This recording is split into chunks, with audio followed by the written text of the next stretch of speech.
കോതമംഗലം നിയോജക മണ്ഡലത്തിൽ ടൂറിസം മേഖലയുടെ കുതിപ്പിന് സഹായകരമാകുന്ന പദ്ധതികൾ 100 ദിന കർമ്മ പരിപാടികൾ പ്രഖ്യാപിച്ചു.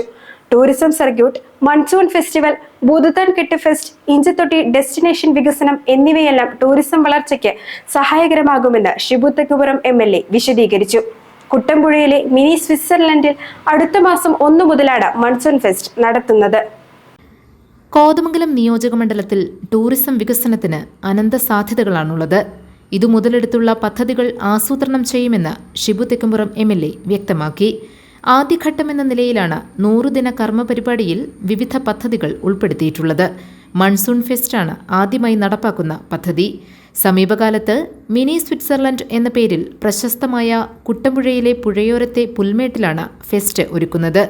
ഓഗസ്റ്റ് 1 മുതൽ വിവിധ പരിപാടികൾ ഫെസ്റ്റിന്റെ ഭാഗമായി നടത്തും.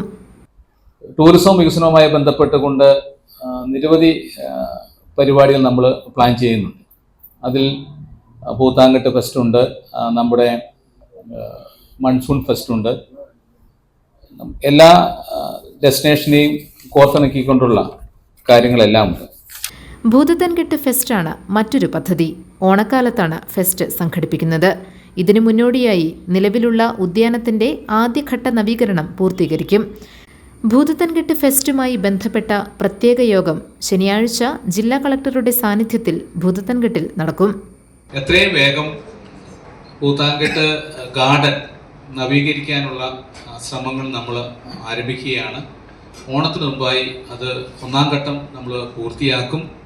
ഓണത്തിന് എല്ലാ ആധുനിക സൗകര്യങ്ങളും കൂടിയ ഒരു ഫെസ്റ്റിവൽ നമ്മൾ ഭൂതത്താൻകെട്ടിൽ നടപ്പിലാക്കും.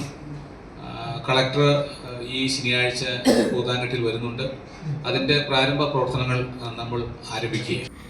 ഇഞ്ചത്തൊട്ടി കേന്ദ്രീകരിച്ചുള്ള ടൂറിസം വികസന പദ്ധതിയും 100 ദിന കർമ്മ പരിപാടിയുടെ ഭാഗമാണ്.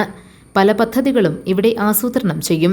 ഭൂതത്താൻകെട്ട്, തട്ടേക്കാട്, ഇടമലയാർ, വടാട്ടുപാറ, മാമലക്കണ്ടം തുടങ്ങി ടൂറിസം പ്രാധാന്യമുള്ള സ്ഥലങ്ങളെ കോർത്തിണക്കിയുള്ള ടൂറിസം സർക്യൂട്ടാണ് പ്രതീക്ഷ പകരുന്ന മറ്റൊരു പദ്ധതി.